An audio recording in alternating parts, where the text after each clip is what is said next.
إن تنصروا الله ينصركم ويثبت أقدامكم.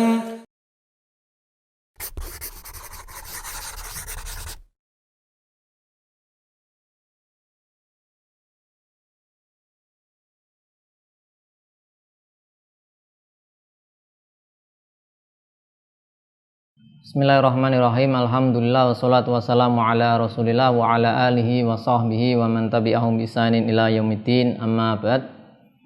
Pemirsa Yufid Edu rahimani wa rahimakumullah, kita lanjutkan pelajaran kita membaca kitab Al-Muqaddimah Al-Hadramiyah karangan Al-Alamah Syekh Abdullah bin Abdurrahman Bafadil rahimahullah taala.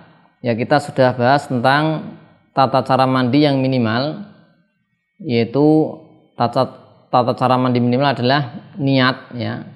Niat, misalnya niat mengangkat janabah atau fardul ghusl atau mengangkat hadas, ya. Kemudian juga meratakan air, menyampaikan air ke seluruh badan tanpa terkecuali. Kemudian niatnya dibarengkan dengan awal kali basuhan. Itu adalah tata cara minimal. Artinya dengan seperti itu sudah sah. Akan tapi kalau lebih maksimal lagi, lebih afdol, itu sebagaimana disebutkan para fuqaha berdasarkan hadis Ibunda Aisyah radhiyallahu anha, juga hadis Bunda Maimunah radhiyallahu anha, yaitu kemarin sudah sempat kita singgung, yaitu membersihkan kedua telapak tangan, ya, membersihkan telapak tangan, kemudian juga membersihkan farji atau kemaluannya. Kemudian ada di sini proses yaitu berkumur-kumur dar istinsyak, ya.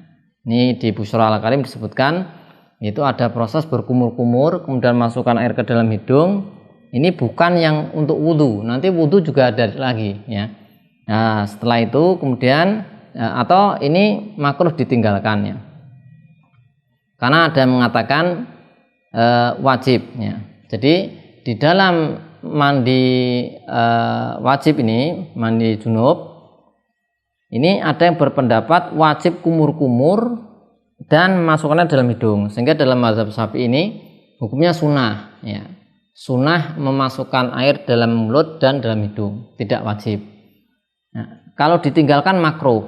Kenapa makruh? Karena ada yang mengatakan wajib, sebagaimana dalam wudhu, sehingga nanti disunahkan ketika terluput, ya, tidak kumur-kumur, tidak istinsyak. Nanti kalau terluput maka bisa disusul meskipun setelah selesai mengguyur. Nah, seperti itu.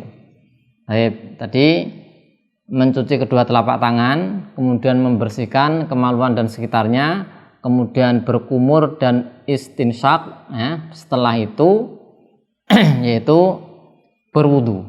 Nah, setelah itu berwudu, ya, wudu sempurna, ya, ada kewajiban-kewajiban wudu, kesunan-kesunan wudu dilakukan.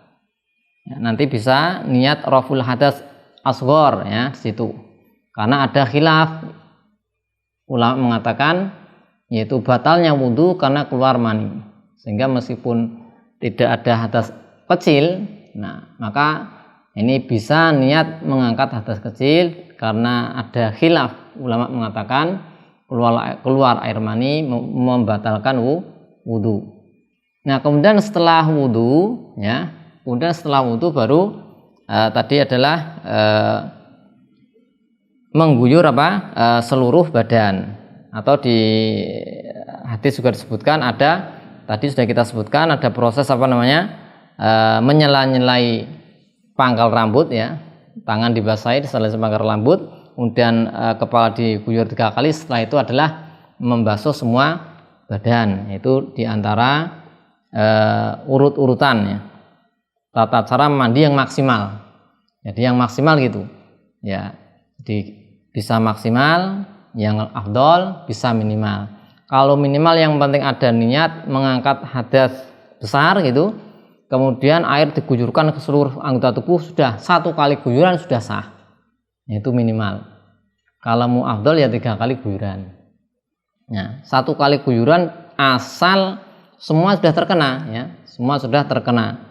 Nah, kalau ada yang belum terkena air maka tidak bisa, ya, tidak bisa. Adapun kalau yang maksimal tadi ya, ada proses mencuci kedua telapak tangan dulu, membersihkan kemaluan dan sekitarnya, ada berkumur-kumur, istinsyak, ya, kemudian ada lagi berwudu, ada kemudian menyela-nyelai, yaitu pangkal rambut dengan air, kemudian kepala diguyur 3 kali, setelah itu nanti ada mengguyur semua anggota badan. Nah itu kalau maksimal seperti itu, sebagaimana dicontohkan oleh Nabi kita Muhammad SAW, maka hendaklah kita berusaha semaksimal mungkin mencontoh yaitu apa yang dilakukan oleh panutan kita Nabi Muhammad SAW. Baik. Kemudian kesunahannya qala al-musannifu rahimahullah taala wa sunanuhu al-istiqbalu. Ya, kesunahannya adalah menghadap ke kiblat. Jadi mandi apakah harus menghadap kiblat? Ya tidak harus. Kalau membelakangi kiblat dan menghadap ke selain kiblat ya sah, tapi kalau mau maksimal ini menghadap kiblat karena mandi adalah ibadah. Ya, ini pentingnya kita tahu ilmu mandi ibadah, sehingga kita niatkan itu ketika mandi besar kita niatkan imtisal, ya, yaitu melaksanakan perintah Allah Subhanahu wa taala. Nah, karena ibadah itu ketika ibadah tidak disyaratkan menghadap kiblat, maka disunahkan menghadap kiblat karena kiblat adalah arah yang paling mulia. Ya, arah yang paling mulia. Baik, kemudian kesunahan kedua wa tasmiyatu makrunatan biniyati wa ghusli al-kafain. Kata beliau mengatakan disunahkan membaca basmalah kapan? Berbarengan dengan niat dan membasuh kedua telapak tangan, ya. Sebagaimana ketika apa? Wudu, ya. Jadi ketika apa ini? Niat, ya, niat di dalam hati, kemudian itu ada proses mengucapkan basmalah. Ini dalilnya adalah qiyas. Qiyas di wudu, ya. Jadi ada ucapan basmalah. Juga hadis yang secara umum disebutkan di situ kullu amrin dzibalin la yubda'u. Ya, fihi bi bismillahirrahmanirrahim fa huwa aqta. Maka yaitu semua hal, semua aktivitas yang itu ada nilainya di sisi syariat, mendapat perhatian dalam syariat, tidak dimulai dengan bacaan bismillah, maka akta yaitu barokahnya kurang, ya, barokahnya kurang sedikit, ya, barokahnya apa? Sedikit. Kemudian yang berikutnya adalah waraf'ul adza, menghilangkan kotoran-kotoran, ya, kotoran-kotoran, baik itu yang kotorannya itu adalah suci seperti mani hukumnya suci, maka dihilangkan dulu. Atau misalnya najis, ya, ada najis dihilangkan dulu, ya, dihilangkan dulu. Kemudian di Busyra al-Karim disebutkan disunahkan bagi yang mandi dalam keadaan tanpa pakaian sama sekali mengucapkan Bismillahilladzi la ilaha illa huwa, karena ini menjadi satir penutup antara orang tersebut dengan jin atau mata-mata jin. Kemudian yang berikutnya dia mengatakan kesunahan berikutnya ini, ya, raf'ul adza summal wudu, ya, disunahkan wudu. Tadi sudah kita bahas, ya, bahasanya orang mandi junub itu disunahkan wudu terlebih dahulu. Jadi wudu secara sempurna seperti untuk sholat itu wudu dulu baru mandi, ya. Tadi sudah kita sebutkan urut-urutannya tata cara mandi yang maksimal. Disunahkan wudu. Jikalau tidak wudu ya tidak mengapa. Dan kalau tidak wudu dengan mandi pun mandi besar, maka sudah mengangkat hadas kecil meskipun dia nggak wudu, ya. Misalnya dia punya hadas kecil dan hadas besar. Hadas kecilnya misalnya buang angin, ya, atau buang air kecil, kemudian dia hadas besarnya misalnya junub, ya. Ini bagaimana kalau dia nggak wudu dulu langsung mandi, maka hadas kecil juga terangkat, ya. Setelah selesai mandi dia bisa langsung sholat, ya.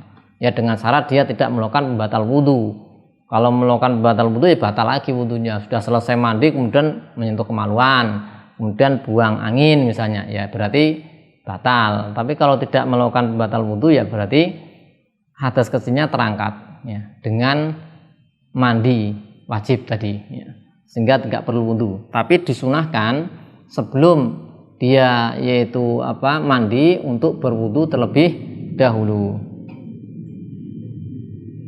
Kemudian yang berikutnya summa ta'ahudu mawadhi'i al-in'itafi ya, yaitu lebih memperhatikan tempat-tempat yaitu yang terlipat, artinya lekuan-lekuan tubuh ya, misalnya mohon maaf kulitnya itu tebal atau badannya besar ya, kemudian kulitnya itu ada ngelipet-ngelipet ya, terlipat-lipat tumpuan-tumpuan ya, perlu diperhatikan, cekungan-cekungan ya, pecahan-pecahan ini perlu diperhatikan ya, misalnya di ketiak, di telinga, di pusar dan di lainnya, itu harus perlu diperhatikan.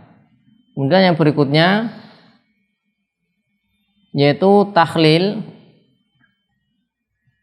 wa takhlilu usuli asy'ari salasan biyatihi al-mablulati.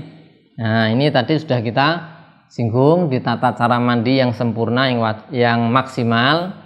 Takhlil itu menyela-nyelai ya, menyela-nyela usul yaitu pangkal sya'ar rambut kepala 3 kali dengan tangan yang dibasahi. Jadi tangan dibasahi dulu baru disela-selain. Disela-selain.